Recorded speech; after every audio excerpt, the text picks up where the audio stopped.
But I just say my name Vinny. I don't have a signature. I don't have a signature block. I just all my emails just come as Vinny. I don't even put my last name most of the time. It's in my.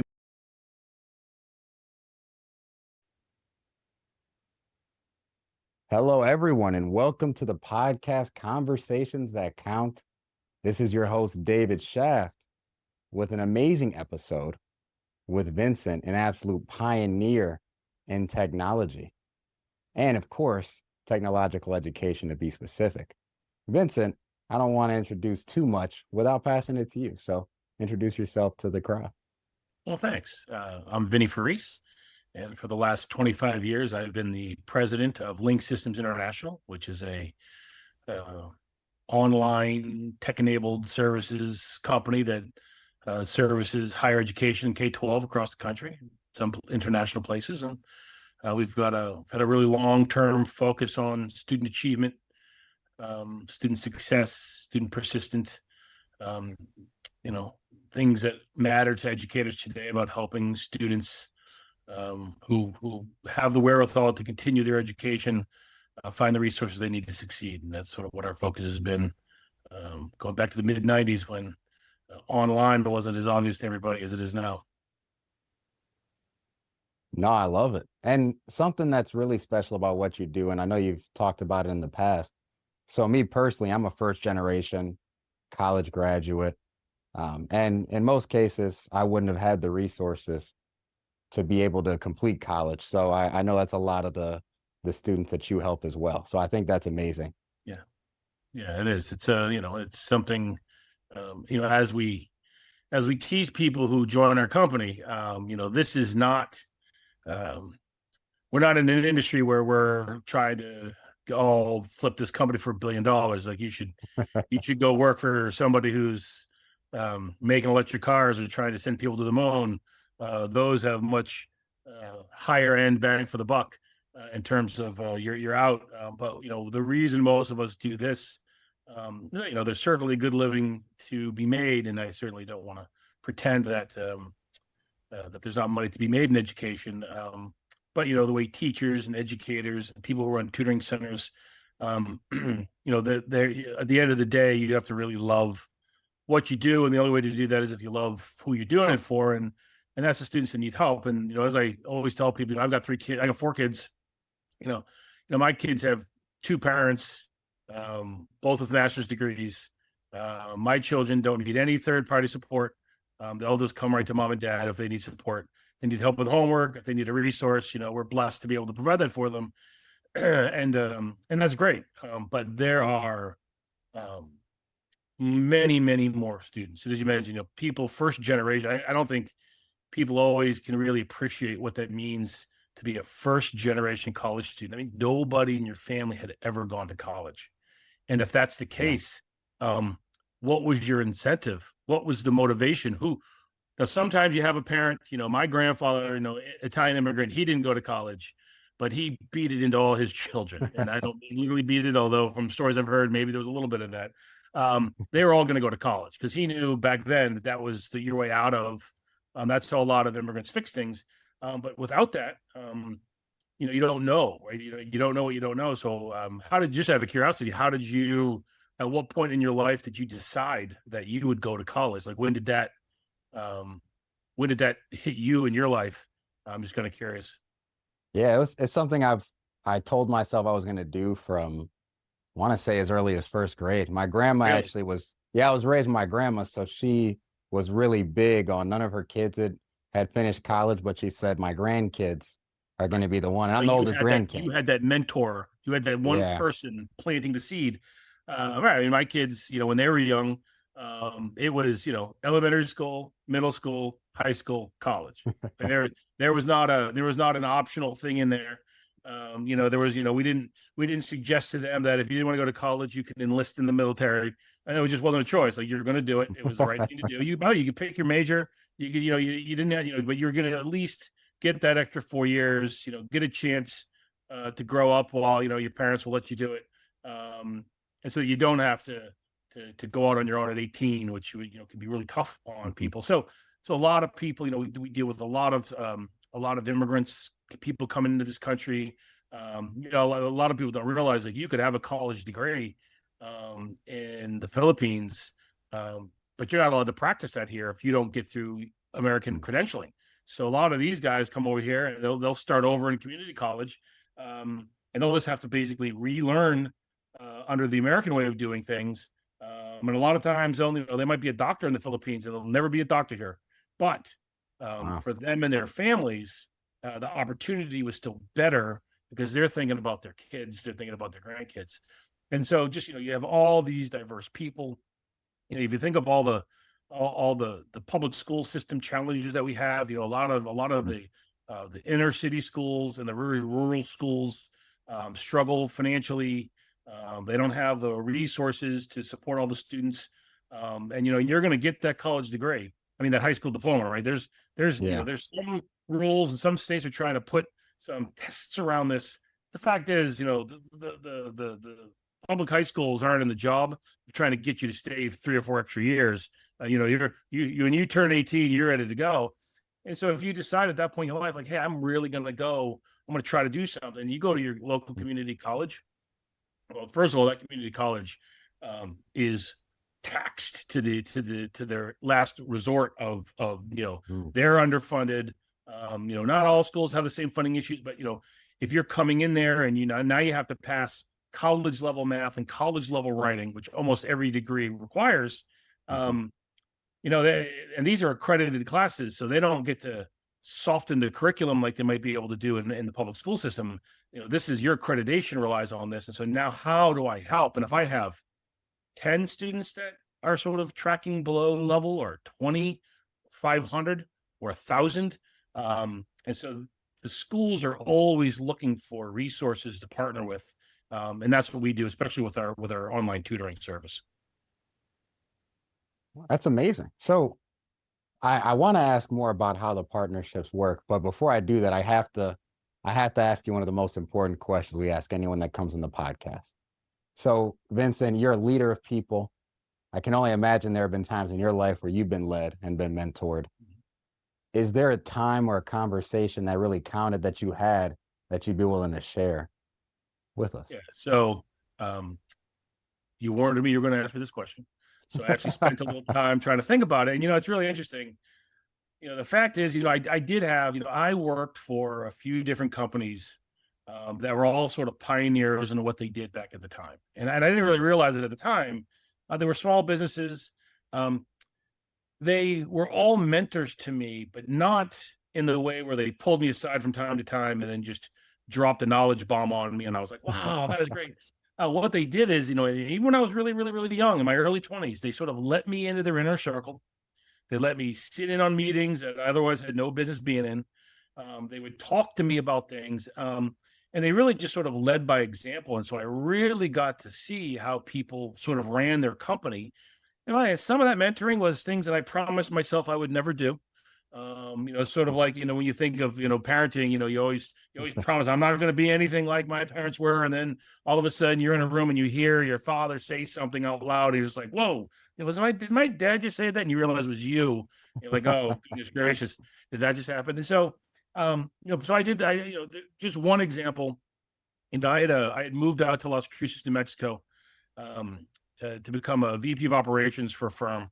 And it was a company that we were about to become really successful. And I got in right as they were about to blow up. And, he knew me. He was a customer at my prior company in Atlanta.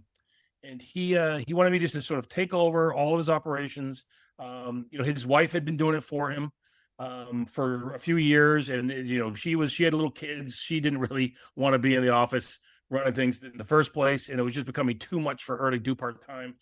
So he brought me in, and one of the things we had was a warehouse facility, and I sort of took over that relationship.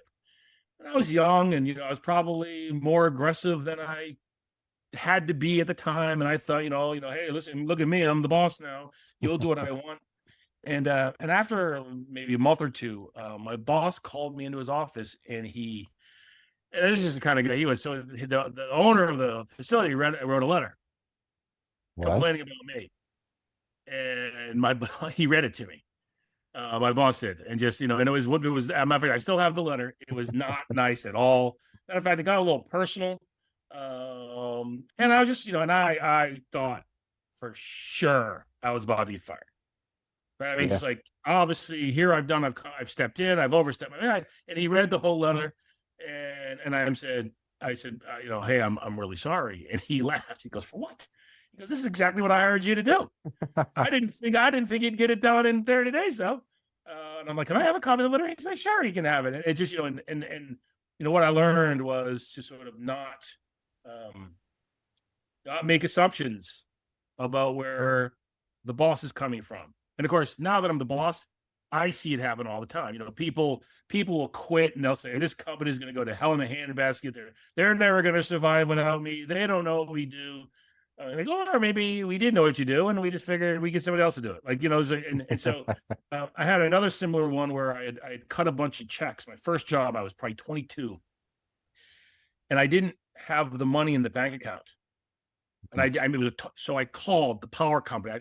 All of these, like 8 or 9 vendors. I called them and I explained to them that that check wasn't going to clear, and I got them all of them to agree to not cash the check. And it took me a few days, and I brought all this to my boss, and then I just laid it all on. I wanted him to know what I did, but I didn't just come with a problem. I solved the problem. And he goes, "Don't ever do that again."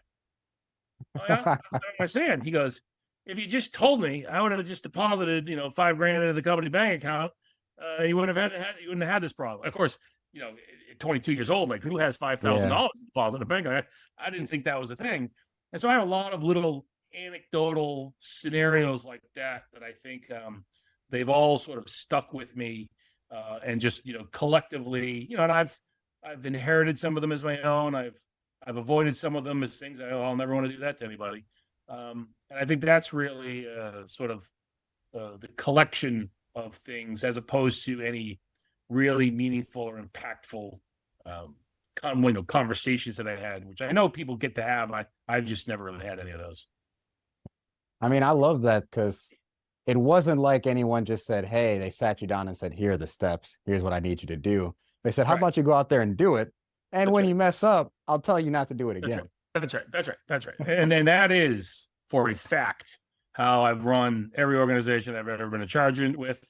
And it makes or break people, but most of the people that work for me now have worked for me for 15 years or more, and they all were thrown over their head, into the fire, whatever you want to say. There's all kinds of little analogies that you can use, and it was, you figure it out, and use me as a resource.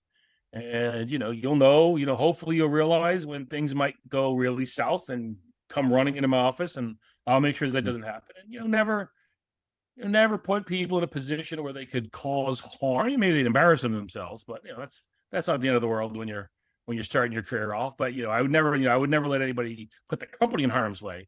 Of course. And they're all now they'll tell you that it was unpleasant, and they wish they didn't have to go through it that way. And maybe they'll all swear they'll never do it that way to anybody again. But as I assure them all, they're all much better for it. And I did that with it's kind of how we raised our kids too. Our kids were, we could have put trackers on their phone and GPS in the car. And I said to my wife, you know what, let's just let our kids lie. If that's what they want to do, let them. If they get caught, they're going to face the consequences of that. But the idea that I need to know where my child was every minute of the day, wherever they said they were going to be. I mean, part of growing up is, sort of learning what to do with what you believe to be your perceived freedom. And so, anyways, like I said, I'm not telling you that's right or wrong. It's just an approach that I've adopted, and like I said, I think it serves well. And the other thing too is it's trust. What better way to start a relationship with your boss than where they just say, listen, here, do this, own this. I don't have time for this. You have to take this, and you have to figure it out, work hard, and I trust you to do it. And that's, to me, that's a great way to start a relationship, as opposed to, you get to do nothing that I don't read twice, and maybe someday I'll let you do something on your own without me checking on it. That's always felt to me to be counterproductive way to grow somebody or to mentor somebody. But No, I think that's huge. And that I really understand that. I feel like more now than I would have in the past. oh yeah, I was used to running teams that were anywhere from like what 15, maybe 20 people. And that's a nice amount of people, but it's enough to where you can still be kind of micro on everything, right? You can still be really all over the business, but now I have a team of roughly 40 and I tried the same thing, nearly lost my mind. I had to adopt the take a step back, yeah. let them fail, and I'll help along the way. Well, by the way, there are people who still micro groups that bad, but what happens is all progress is now you're the bottleneck.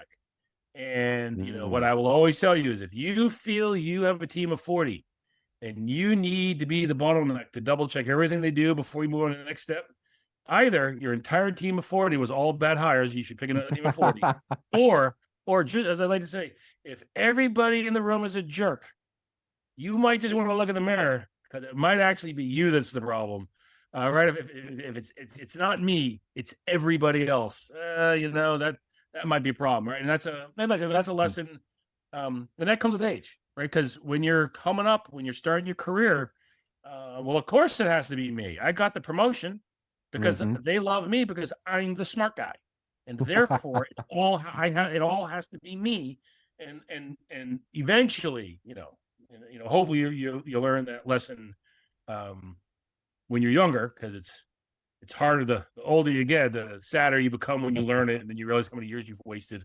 Um, you can play a lot more golf and watch a lot more dance recitals if you decide that everybody else is competent and you're the conductor of the orchestra, right? And that's always a great analogy because people will tell you what the conductor even do. They don't play any instruments.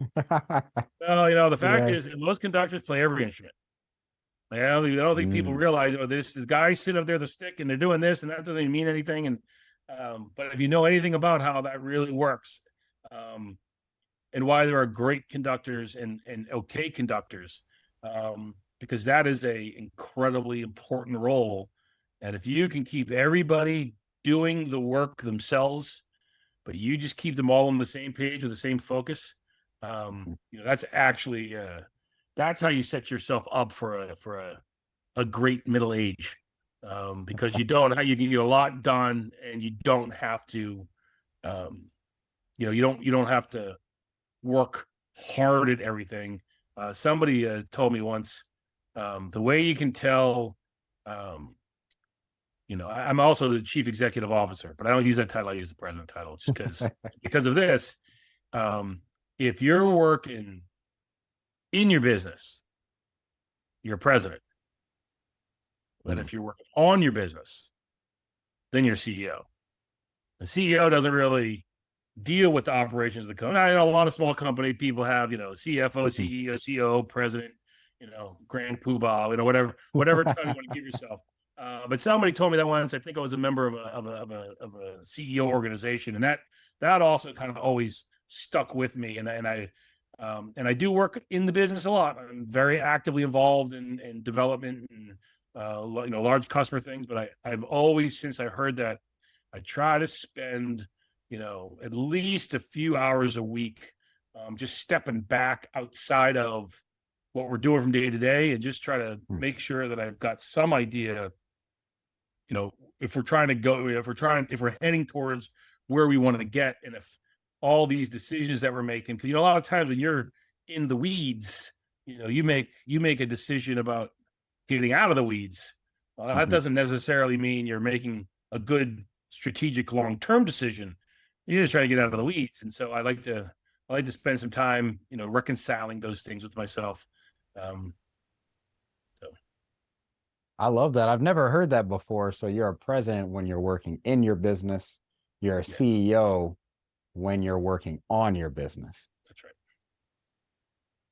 I love that. That I appreciate you for that Yeah, nugget. And you made so many good points, right? The idea of, and I actually had someone tell me this recently, where if you can't leave work without having to worry about your business, you're not a leader, that's right. right? You're a manager. And I've learned that over time, luckily I've gotten to make a lot of mistakes. And I realized in the past when I had a team of 20, I was a manager because if I left, it was always in my mind like, oh, is everything going to be okay? That's right. Oh, how's it going to go? And now I actually took a vacation. I think a little over a month ago. I was gone for a whole week. Didn't have any problems. I had one person that would just check in and say, "Hey, David, nothing really happened today. That's an issue. Everything's running smoothly. Keep enjoying your vacation." And I got to just really step away. Never been able to do it since I started as a leader, Yeah. and that was really eye opening to me. So I appreciate your Yeah. Well, wisdom. I went to Italy for a month this summer, so I know exactly what you're talking about. And you know what? Not one of my executive leadership batted an eyelash at it. Mm. They weren't even worried about it. They know if I need to do something, if I there's internet, there's printer, there's FedEx, something, if I had to do something that had to get done, they know I'd go get it done. But how many things have to get done with such short time notice that nobody knew was coming, that I heard they're just like, that just, it shouldn't True. happen. And so, yeah, I hear you there. No, that's so true. And actually, what I wanted to ask too, so I want to skip a little bit around. I apologize, but with with today's current market, right? I know you started, doing this online education and giving these resources before anyone was even thinking that they were necessary. Now we're in a world where everyone is getting their resources. Granted, I know you have a focus on college students, but you're in a world now where everyone is trying to give resources and offer information online. How do you see that that's going to kind of change? I guess, do you think that'll impact your market at all or affect it as people keep looking for Well, alternative education? I just wrote an article about this, so specifically, here's the latest thing that's going to change everything, is, the AI. Okay. Chat GPT, you don't know, tutors are going to go away. You're not going to need tutors anymore because Chat GPT, I've seen people publish this. Um, and of course, people say, well, what do you think about that? My answer is very simple. It's like, well, then you don't know what a tutor is. Well, that's not, a tutor doesn't give you the answer.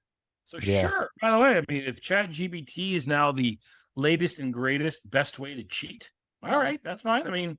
That doesn't, that's, there'll be even better ones in the future, I'm sure. Mhm. Um, but a tutor, um, builds a human connection, like with NetTutor, sort of our online service. Like if you, we know, we sort of study the sessions, and almost a third of what we do are, hey, don't worry about this. Because people come to us and they won't come to us like, hey, I need the answer to this question. They'll come to us and they'll say, I'm taking this math class. I shouldn't even be in this math class. I suck at math. I don't even really know why I'm going to college. That's how people start tutoring sessions. And if the Mm. best response to that is the answer is 9, then, like I said, then you don't really understand tutoring. So we spend a lot of time making, do you have a quiet place to study? Do you Mm. have time? How much time do you have a week to do your homework? Are you working full time while you're going to school? And just, the tutor, because by the way, a lot of our tutors started in community college. They were a tutor as work study programs so that they could afford to go to college. They did well in community college. They went to a 4-year school somewhere. They were a tutor to the 4-year school because they needed the money because they had to work through college. And then, then they eventually they went and got a master's degree. So, they finally, they caught up with their ability to sort of support themselves. And now they tutor, and some tutor full time, some tutor part time. But they have, and if they don't have personal understanding of your situation, they have enough empathy to say, I understand what you're saying.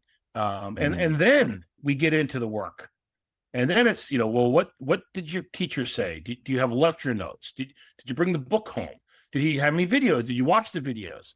And so we sort of put the student through the grind that says, well, why don't you know this? Like if you went to class, and about it, sometimes the answer is, I might be in a math class that's a little too hard for me. And then we'll try to coach Mm. them, and maybe we'll recommend they go talk to a counselor. Maybe you should take the class before this or whatever. But a lot of times it's just panic.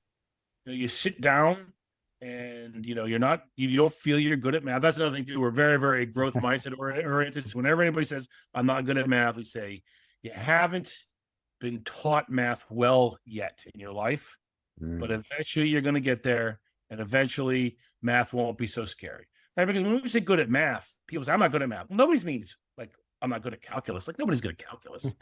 I mean, something except the calculus people. We're not. When we're talking about like you're not good at basic arithmetic and simple single variable algebra. Like you are good at it. Like if you shop, I mean, if you shop at a store, if you buy groceries, if you collect coupons, I mean, like you just don't think of that as math, and then all of a sudden you open the book and sheer panic sets in. Sure, maybe someday we'll have fantastic robots that have human personalities and have all that, but and that might be a thing in the future. I don't see it. We're anywhere close, and now a lot of the stuff that's coming out, that Stanford did a study. ChatGPT is giving wrong answers. ChatGPT is using photographs. Oh yeah, there's a Stanford study that just came out where they over time, if you keep asking ChatGPT the same questions over and over again, they're less effective. And a lot of when they build, when you ask it to write a paper and it sort of it has this ability to write a paper. It's taking text from online that it's finding and not sourcing it properly. So again, if that's, when the internet first came out and everybody was saying like, "Oh my goodness, all the data you ever needs there," colleges are going to be in trouble. And it's like, well, I mean, if having the knowledge in your building was all you needed, then libraries would have been the degree granting institutions, right? Like, what do we need all the faculty for? Right? I mean, of course, that's silly when you say it like that, right? So the fact, and it's ChatGPT is going to suffer through, Google and Wikipedia. Like it just, you can use these things as a reference, as a resource. And if you're trying to win an argument at a bar, Wikipedia is great. And Wikipedia, we can all agree that Wikipedia is the fact. You can't be at a bar arguing that Wikipedia is wrong. You're just not allowed to do it. Even if it is, you're not allowed to do it. That's unacceptable.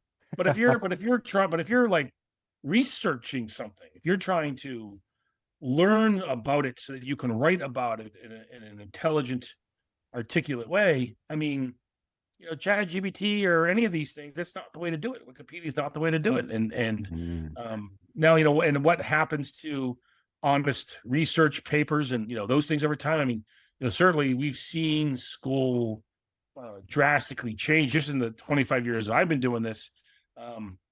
Almost all homework is auto-graded now. So almost nobody, if you're going to do a paper, you're going to upload the paper, you're going to run it through some plagiarism detection first. All of the STEM stuff, you do online homework questions that get graded by the computer software. Certainly papers have to be read, but there are some programs out there that are sort of trying to auto grade the written work. As teachers get, they have more students and less free time. They're always looking for ways to cut down the time they spend on things like grading. So, but yeah. Now, you touched on a lot of important stuff. So I actually got to interview a gentleman previously named Mark Whitehorn, and in a different interview, unrelated to me, he talked about the AI of right now is not actually like AI. It's, to your point, all it does is it takes information from other places and then compiles it, while like true AI would be able to create information, right? It can't create anything. True AI will eventually realize the problem with the planet is mankind themselves and then start building Terminators to eliminate us. Correct. That is right. 100%. It's not really clear. So AI is certainly, right. If the computer can skip a step for you, then you could argue that the fact that that step is being skipped is because the computer has artificial intelligence. But you are 100% right. As best we can tell. And then there certainly can be algorithms that can try to vet things a little differently than Google, which Google just bases it on how many times that page is visited and how much money you're paying. Right? I mean, it's a service. It's a paid for service. So this is probably a better step in the right direction, but instead of pointing you to any of the sources, it just gives you the answers as if they wrote the answer. And so, yeah, for sure, um, it doesn't seem to be coming up with its own stuff. If you ask it a question about George Washington, it says, well, I don't know anything about George Washington. Let me go Google George Washington. I'm gonna go read 375 books in 1 second about George Washington. I'm gonna index it all. I want to catalog it. And now I think I know I have a good idea of George Washington. Now I can answer your question. I'm not sure that's what these things are doing. And I don't know that they'll ever, I've never really quite, understood when we, because, we have all these, robots must do no harm. Like, it's like, I'm not really quite sure at how you program a robot to literally start to form its own conclusions. Yeah, I mean, I guess I'm just not really quite sure what the context is for, because forming your own conclusion, your daughter comes to you and she brings you a really big personal problem, and then you say, well, have you talked to your mom about this? Maybe she has, maybe she hasn't yet, or maybe she wants you to go tell mom so that she doesn't get yelled at her. And then you talk to them and you say, well, let's come up with some plans, maybe you can do this, or I can come up to campus and help. But it's trial and error and discussion. I don't know of very many scenarios where something comes up, here's 3 facts, and then anybody is ever just asked to come to the conclusion that mankind is evil and we have to go. And so I've never really quite understood where, maybe it will come. But it always seems to me, right? It's like those chess programs, right? They were the first ones, and then at one point they beat some of the chess champions. But what they're doing is they're analyzing every single possible move that's left on the chessboard, analyzing the outcome, and then deciding which one of those. It can do those calculations really, really fast, right? But that's all doing. It's not looking at you to see if you have any sweat coming from your brow. Right? It's like, it's if you ever watch those poker tournaments, it's like, can the computer ever emulate? Is the computer ever going to show up with really big Gucci sunglasses at a poker tournament? I just don't know. And therefore, where does this intelligence part come into play? Because certainly, what computers can do is they can run way more calculations per second than our brain could ever even consider doing. And so if it's quantitative, or if you're looking for a whole bunch of stuff really, really fast, right? The computer can search for keywords a lot faster than you or I could, right? So 100%. But it's like any other change. I debate the doom stares of teaching and tutoring, because I've heard people say that teaching that AI will replace teachers. You've never stepped foot in a 3rd grade class if you think that's going to happen. Luck. Right. That's talking about herding cats. But I'm sure it'll have a great role, and as stuff gets better and better, I'm sure it'll provide some use. And by the way, our company uses it. One thing it's great at is helping you write marketing material. Like if you write your marketing material and you upload it and you say, "What ChatGPT, could you please make this sound more academic?" Spit you back out something, and you're just like, wow, that's really good. We did one thing where we had 2 articles, and we told ChatGPT to merge them. And we had a memo that somebody wrote and an article that I had written, but we wanted both things in there. And it came back out with something that was like, all right. Now I sent it to my editor, and she said, well, you can tell you use ChatGPT. Really? And so there are apparently publications are on to this, and they don't want you to, because certain words that ChatGPT uses constantly that are a little bit bigger, like you think, oh, that's a really big word. but they're sticking it in the articles constantly. Right. That's the other thing too, is like you only know your one sample. But if somebody has submitted 50 samples around different things, then you start to see the trend. So anyways. No, I mean, that's a good point, but something you talked about too that was huge as far as being able to replace teachers or tutors. So I remember back when I was in college, I struggled in math terribly. The irony being I'm in the banking industry now and I work with math all day, right? But I struggled terribly. Just I wasn't taught very well in my high school, right? But I kept trying to get the answers online because even before Chat GPT and AI, there's plenty of softwares that'll spit out answers at you if you put an equation into it. It still wouldn't work. I still was having trouble. I wasn't passing. And then I said, you know what? I'm going to give up. I'm going to go to a tutor. And I sat down and I'm like, what is the answer? And they said, you're supposed to tell me. Now, how about I show you how to get the answer and you'll be able to do it every time from there. And it was that empathy and that patience that really made the difference for me. So I completely agree with you. I don't think tutors or teachers are going anywhere. That's right. It is, you know, and again, it goes back to sort of what I said. If you have people at home who have kind of done it and been through it, then you have that guidance.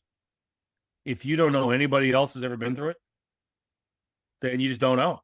And how do you, and you're not gonna learn it by going online, you know, somebody, and that's where teachers and tutors and people who have the role in your life, your mentor, right? The whole purpose, right? They sort of say to you, and by the way, no good mentor says, oh, no, David, don't do that. The answer's 7, right? They never do. You go do what you think is right.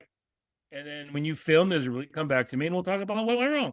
I mean, that's any good mentor does that. And so, yeah. I mean, because a lot of it is just, you know, not putting the lecture together. Yeah, for example, I did this with one of my daughters in college. She got really frustrated because the teacher was going too fast for her and she couldn't take notes. It turned out she was really just trying to write down everything he said. That's not taking notes. No. For sure, they don't want you to write down everything. For sure, 80% of what they said is nonsense and absolutely useless. But like, do they have PowerPoint slides? Well, they do. The PowerPoint slides, I said, print them before class, have them there, and as he's going through them, take notes on the slide, but listen for something that he says that actually means something. But you don't have to write down all the slide stuff. And she's like, "Oh my goodness gracious, Dad! Like, that was exactly what I needed to do." You know, but I knew that because I was not a great college student in my undergraduate either. So I had to learn all tricks to make it easier on myself. Probably the one I should have learned that I had a mentor was you had to go to class. That was probably my biggest mistake. You know, nobody's taking attendance. I interpreted that the wrong way. But having somebody, that's the type of thing that if you're lucky enough to have a good teacher or a good tutor, that's where they help you more than anything else. So yeah. Now I know we've gone over a little bit. I'd love to ask you just one more question, and then I'll let you enjoy the rest of the time with your family. I know you have a big one, keep you busy. So something I was really curious about with your experience, and especially with how long you've been doing this, how did you go about creating partnerships, not only on a national level, but on an international level? And your partnerships aren't even just, we have a contract. Your partnerships are, we have like a relationship. Like, not only are we partnered, but you trust and rely on me and we're as close as family. How'd you go out building that with different colleges and systems? Yeah, you know, I mean, I wish that there was some secret sauce that I could bottle and sell. That would probably be great. You know, I mean, I think first and foremost, that has a lot to do with just how I am. That's fair. You know, I will, you know, I'll sit on calls with customers when we're negotiating contracts, and I'll just say, like, hey, listen, I want to let you know that I've talked my way out of more contracts with people than I have ever having to go grab the contract after they were a partner and go back and try to remember who said what. So just, you know, I appreciate you going through this with us now. We want to get this right. But, you know, I don't, you know, I'd rather lose you now and not ever have you been a customer than get you as a customer and then me feel like you misunderstood something so that once it came up later, I didn't have to do it because, haha, you said that, like, and brother, and I've had some salespeople sit on the calls going like, what did he just say? But that's the truth. Love that. I've, for the most part, I've had very, very, very negative interaction with people once they've been customers. Like, if something's wrong, and my team can't handle it, if it comes to me, they know, like, I'll fix it. And maybe not for free. Maybe I won't accept responsibility for it being wrong, but listen, if you think it's wrong, then here are some options. And if you tell me it's wrong and I don't have any money to fix it, then I'll give you some options, but maybe you won't get there. But I'll be straightforward. I'll be honest. And I think when you do that, then that's how you really develop partnerships. And I also, I would be remiss not to say I have some great people on the Link Systems team who take this concept of partnership. My chief operating officer, if she ever gets referred to as a vendor by a customer, she will say, excuse me, I just want to say, we're partner. Not just a vendor. Vendors are just people you send checks to, and then they mail you screws and staplers. That's not what we do. We interact directly with all your students. You want us, we're partner with you guys. And they'll be like, and maybe we'll get them to agree to vendor partner. Like, that might be the best we'll get. Yeah. But it's in a lot of people's, a lot of the language we use internally is making sure our own people believe it. Because when we believe it, and that's how we talk to the schools, then they'll start to believe it, right? It's not just a buzzword on a flyer. It is a partnership because, like I said, right? We're not selling 372 Mac computers, and we were the lowest bidder. And when it arrives at your warehouse, you have 30 days to pay. And that's a vendor. You're asking us to learn about what your school does, what your learning center does, what your teachers do, what's important about, what's important to your faculty. And our tutors, when your school pops up, our tutors get a little checklist over here that we can share this with them so that they know, the little nuance that the school wants us to know. So the student doesn't feel like they've left the confines of the campus to go on to some random third-party company, that they feel like that the school has embraced this online service, and therefore, we're part of them. And to do that, it behooves the school to talk about us like we're a partner internally, so that other people, that's a very powerful word when you're working with customers, right? If you can, Yeah. you can get them to acknowledge that this isn't a contractual relationship, this is a partnership, that together we're going to work to make it as good as we can for your students. It just comes, just after a while, it just comes natural. And so, yeah, thanks for bringing that up, because I do like to talk about that. I think that's a beautiful thing. And as a salesman myself, right? Something I found and especially learned early on, and what I find with some of my bankers as they're starting off, is clients will refer to them as like just their salesman or their banker. And to the same as you would consider when someone says that as a vendor, I'm like, ooh, I'm not just a banker, right? I know it feels like, because I'm giving you numbers, you're telling me about your medical issues, right? You're telling me about everything that's happened in your life for the last decade. And you're going to call me again in a decade if you need help. I don't want to just be the guy who gets your money and then moves on. I'm going to call and check on you in a year and make sure you're following the plan we set up. So I need you to answer the phone and remember, I'm David, not the banker. Right. Well, it's funny. I will, things will bubble up to me. Maybe somebody has an invoicing question and it'll come through our accounting department, but it'll end up on my desk and I'll reply. Yeah. But I just know my name, Vinny.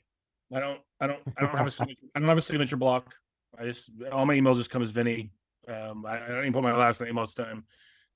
It's in my email is Vincent.Forese. So, people can figure out who I am. And it's happened to me multiple times that we've been on a call, we're trying to resolve something. Maybe there's a past due invoice, or the PO wasn't done right, or whatever it was. And we'll be on the phone call, and the person I've been dealing with be like, okay, I have Vinny from their accounts receivable department. And the other person that called me is like, Mary Beth, Vinny's the president of Link Systems.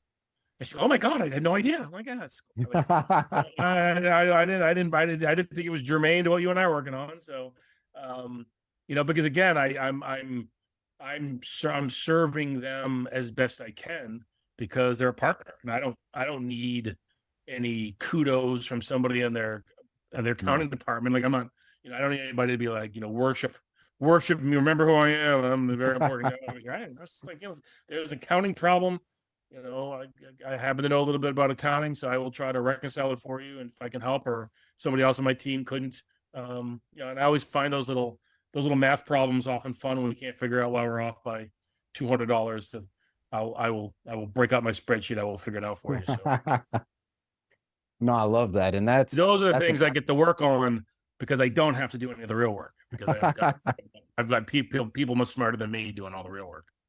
Now, I will be honest, when you first emailed me and it said Vinny, I was like, is this the right guy? Did we email the wrong person? But then I watched more interviews. I can go on Outlook and I can put my full signature block and I will break that out for somebody if I feel that, if it seems important enough that I want them to feel like they're getting, but only if I think it matters to them, because it will never matter to me. But if I think they need to know that they're hearing from the president of our company, then I'll break out that signature block. But that is not my default signature block. Just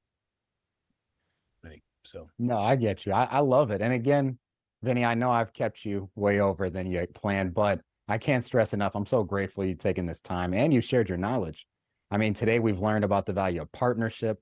We've learned about the value of education and empathy, as well as a slew of other things that I'm almost so overwhelmed in the knowledge. I'm going to have to listen back to this episode a few more times. But I want to just, again, thank you. If anyone wants to see more of Vinny, an amazing man, I won't give the entire title because once you know him, he's Vinny. Make sure you check in the description. You'll have links to his website, to him, LinkedIn, the whole 9 yards, and as well as myself. Again, thank you, Vinny, for taking this time out of your days. I didn't know if there was anything else you wanted to say or touch on before we wrap up. Nope. I appreciate it. Thank you for your time. And I'm glad to do this. I'm looking forward to talking to you again someday. Oh, I am as well. I definitely am. So everyone, let's win. Let's have some fun and let's have an amazing, blessed rest of the day and week. Thank you all. See you later.